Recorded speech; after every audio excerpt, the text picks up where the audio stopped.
Motorcycles used to represent freedom. 2 wheels, an engine, and the open road. But today, riding can feel like you're sitting on top of a rolling smartphone. Modern bikes are loaded with electronic control units, ride-by-wire throttles, IMUs, and seemingly endless miles of wiring. But for a growing number of riders, myself included, more tech just means more problems.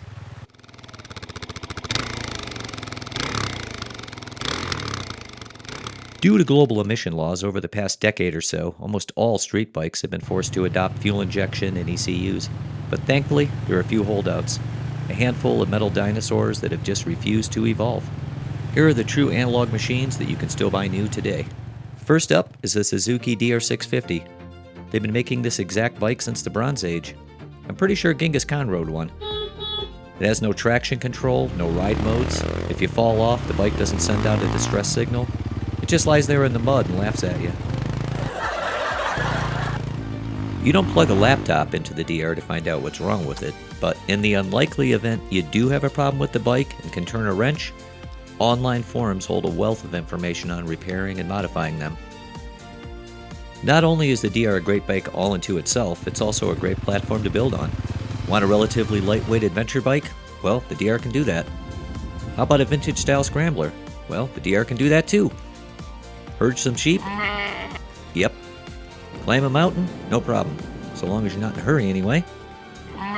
As of the time we're making this video, the DR is still being sold new in North America, parts of Latin America, and a few select countries in Africa and the Middle East. The DR is truly a do-it-all motorcycle, much like its main rival, the Honda XR 650L, which dates all the way back to 1993. And in that time, the bike has seen 0 major changes. Like a Pigeon, it's still air-cooled, still rocks a carburetor, a single-cylinder engine, and basic analog gauges. There's practically nothing to break.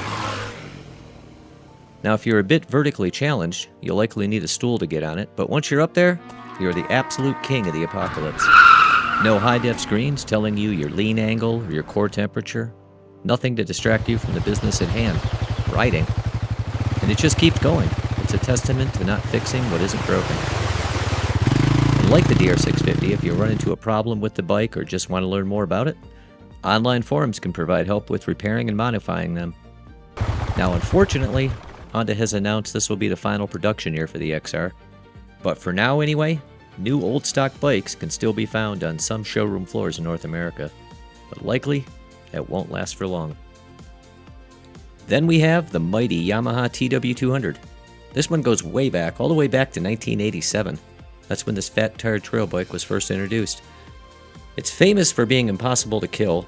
It still uses a carburetor. It's slow, it's quirky, and it's entirely mechanical.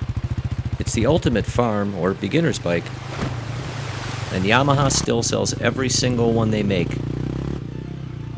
Now, if dual sports aren't your thing, and you want a low seat and chrome without dealing with fuel injection or computers, there's one lone survivor. The Yamaha V-Star 250. The V-Star's low seat height makes it a great option for shorter riders. It's got a V-twin engine and sounds like a very angry sewing machine, but a very reliable angry sewing machine. And at the end of the day, it's just pure, simple, uncomplicated fun. The last bike on the list is the Rokon Ranger Dual Sport Edition. It's 2-wheel drive, and those 2 wheels are hollow drums so you can fill them with water or gas or gin, I don't know, whatever you need in the woods. It doesn't have a computer, it barely has a seat. Its top speed is about 3 miles an hour, but it'll literally climb up a vertical brick wall if you ask it to. It's not simple transportation, it's basically a pack mule made of steel. Oh, and it floats. It literally floats. Because, well, why not?